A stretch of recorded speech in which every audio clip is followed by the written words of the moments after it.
Hello everyone, this is Chuck, back for another installment. I wanted to make this video to let all these charlatans and phonies know that nothing in the world is going to change reality. Here's the reality. There are 7 days in a week. It is a reality that is completely inescapable. But this is a real simple reality that Christians just try to get around no matter what. You know, I put up a bunch of messages on my comment board letting Christians know about all their stories and how I've heard them all a million times. You all just keep regurgitating the same crap as if saying it a million times is going to make it true. It isn't. But I got this letter, of course, and I get lots of these letters from these people that, oh, you can't put up those videos. Oh, you gotta learn extensive Latin and Hebrew and Aramaic before you can really fully understand what the Bible's trying to say. First and foremost, this is a completely different standard than is set for Christians. Do Christians go through extensive Latin and Hebrew research before they become Christians? No. They're reading the Bible backwards, so obviously they aren't going to learn anything about it, reading it from back to front. But like I said, this whole translation issue I already covered in the first minute of my first Jesus is Satan video. But I still get idiots that just can't get it through their thick skull. They think that, I can't espouse that Jesus is Satan until I go and get 20 doctorates from the best schools all around.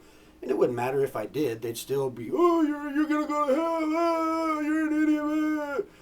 So it doesn't really matter. It doesn't matter what, educational credentials you bring to the table. It doesn't matter. They're always right no matter what. Everything they say is the truth, This all started, a couple of years back with this guy I used to work with who was your typical Christian idiot. Doesn't know his ass from the hole in the ground. But he's condescending and he always knows what's going on.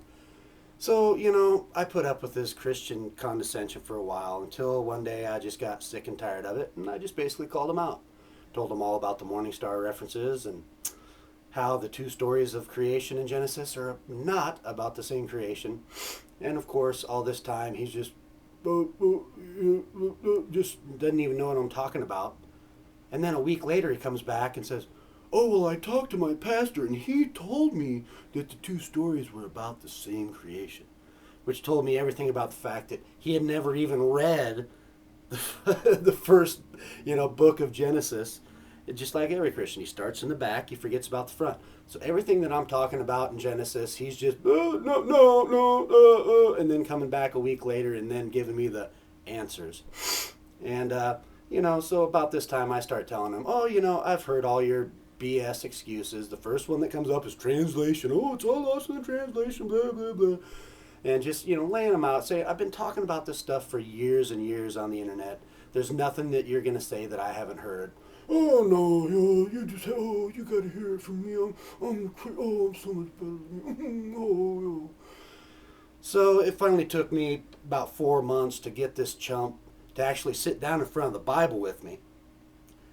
So I start with that first page, and of course he tries for like 15 minutes to talk his way out of even reading the first page with me. Then we read the first page, and then he spends 15, 20 minutes trying to get out of acknowledging what it says in plain English. And then, of course, what do you think he says? 7 comes before 6 in Hebrew, Charlie. Like I said, man, this guy can't even come up with his own original BS excuses. He has to use the excuse that I gave him because he can't come up with any more. Here's the thing. Translation is not an issue when it comes to the time-space continuum. This is a planetary phenomenon. There are 24 hours in a day because our Earth it goes in a circle, and 24 hours is what it takes for it to go all the way around. And there are 7 days in a week and 365 days in a year. Nothing is going to change this. Doesn't matter what language you're talking, what time era you're talking. It doesn't matter what you're talking about. There are 7 days in a fucking week. And Christians will try anything to get past this. I got this letter from a guy, like I said, oh, well, you need to learn more Latin and Hebrew and Aramaic. And I wrote him, I said, um, in Hebrew, are there 7 days in a week? Of course. In Aramaic, are there 7 days a week? Yeah. Doesn't matter what language you're talking about. The time-space continuum isn't going to change because your pastor at your little Morning Star church says so. There are 7 days in a week.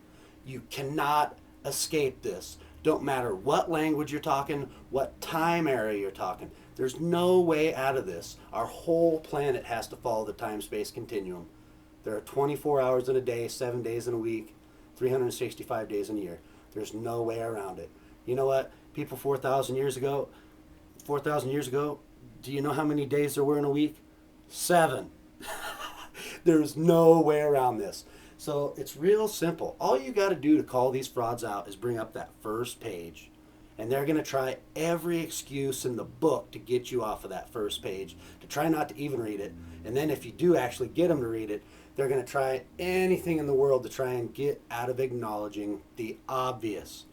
There's nothing that will be lost in the translation when it comes to the fact that there are 7 days in a week. Nothing about translation or culture or anything like that will change that. Nothing. Our whole planet is run by this. There's nothing lost in the translation, period. There are 7 days in a week. The 7th day is the day that comes after the 6th day. There's nothing about that that's hard to understand until you get a bunch of Morning Star monkeys. 7 comes before 6 in Hebrew. So basically, what I'm saying is get a clue.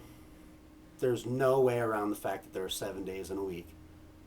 Period. No translational issues, no cultural issues. It's a planetary issue. We all have to go by it.